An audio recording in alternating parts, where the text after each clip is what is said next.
നിങ്ങളുടെ ഫേവറേറ്റ് സീരിയലുകൾ ടിവിയിൽ വരുന്നതിന് മുൻപേ സൺ നെക്സ്റ്റ് ആപ്പിൽ കാണാം. ഇനി എല്ലാവർക്കും മുൻപേ കാണൂ. ഇപ്പോൾ തന്നെ സൺ നെക്സ്റ്റ് ആപ്പ് ഡൗൺലോഡ് ചെയ്ത് സബ്സ്ക്രൈബ് ചെയ്യൂ.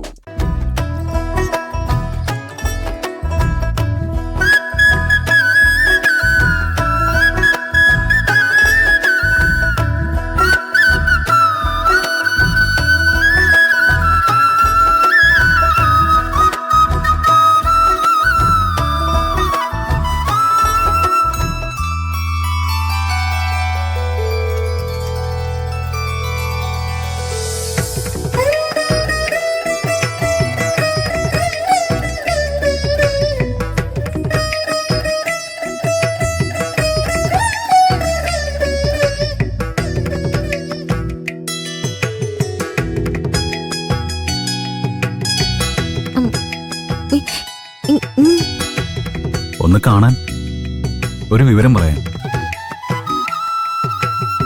നാളെ മുതൽ ഒരു ഹോട്ടലിൽ ജോലിക്ക് കയറുക.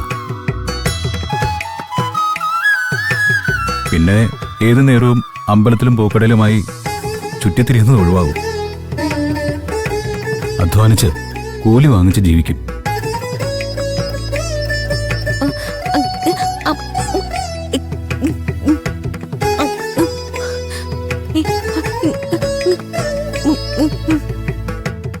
നിന്റെ ഒരു ഭാഷ എനിക്കൊന്നും മനസ്സിലാവുന്നുമില്ല. അയ്യോ, സങ്കടപ്പെടാൻ പറഞ്ഞതല്ല, എന്റെ ഒരു വിഷമം പറഞ്ഞേ ഉള്ളൂ. ഇഷ്ടമുള്ളവര് എന്തെങ്കിലും ആശയവിനിമയം നടത്തുമ്പോൾ അത് മനസ്സിലാക്കാനാവാതെ നിൽക്കുമ്പോൾ ഒരു പ്രയാസമുണ്ടല്ലോ, അത് വലിയ മാനസിക പ്രയാസമാണ്. ദൈവത്തിൻ്റെ ആംഗ്യത്തിലെ ഓരോ ആശയവും അതേ ശുദ്ധിയോടെ അറിയണം, മനസ്സിലാക്കണം. അത് തന്നോടുള്ള ഇഷ്ടം കൊണ്ടുള്ള തോന്നലാണ്. പക്ഷേ ഇതുവരെ അത് സാധിച്ചിട്ടില്ല.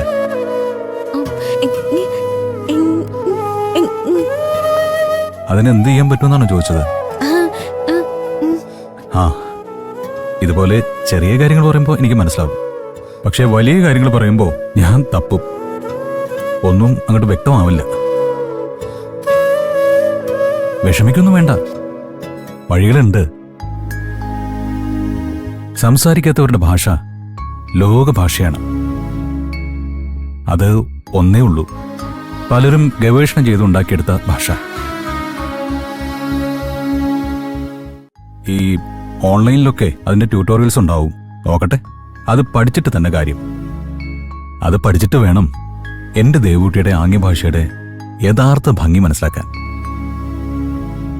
ഞാനത് പഠിക്കും.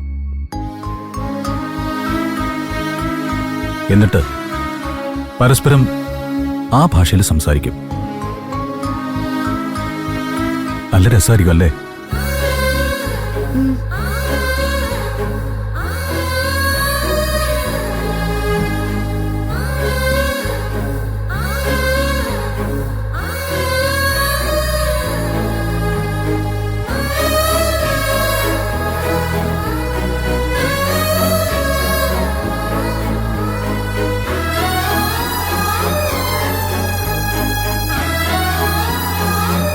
നീ എൻ്റെ ജീവനാണ്.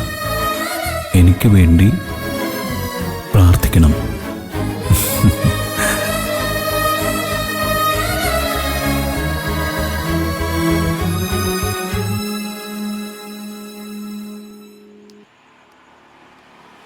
നമസ്കാരം. എന്ത് വേണം ചേട്ടാ? ഞാൻ മിനിങ്ങാന്ന്. മനസ്സിലായി, ഓർമ്മയുണ്ട്. നിങ്ങൾ വരാനിടയില്ലെന്നാ ഞാൻ വിചാരിച്ചത്. അതെന്താ ചേട്ടൻ അങ്ങനെ വിചാരിച്ചത്? അല്ല, എല്ലാവരും ഇഷ്ടപ്പെടുന്ന ഒരു ജോലിയൊന്നും അല്ലല്ലോ ഇത്. മറ്റുള്ളവരുടെ കാര്യം എനിക്കറിയില്ല, പക്ഷേ ഞാൻ ഇഷ്ടപ്പെടുന്നു. അത് മതി.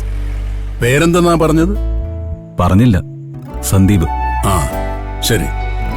പിന്നെ സപ്ലയർ എന്ന് പറഞ്ഞെങ്കിലും സപ്ലയർ മാത്രമല്ല, വേറെ ചില ജോലികൾ ചെയ്യേണ്ടി വരും. ചിലപ്പോ എച്ചിൽ പാത്രം എടുക്കേണ്ടി വരും, അടുക്കളയെ സഹായിക്കേണ്ടിയും വരും, പാത്രങ്ങൾ വരെ കഴുകേണ്ടി വരും, മാർക്കറ്റിൽ നിന്ന് സാധനങ്ങൾ വാങ്ങേണ്ടി വരും. അതിനൊക്കെ സൗകര്യപ്പെടുമെങ്കിൽ മാത്രം നിന്നാ മതി.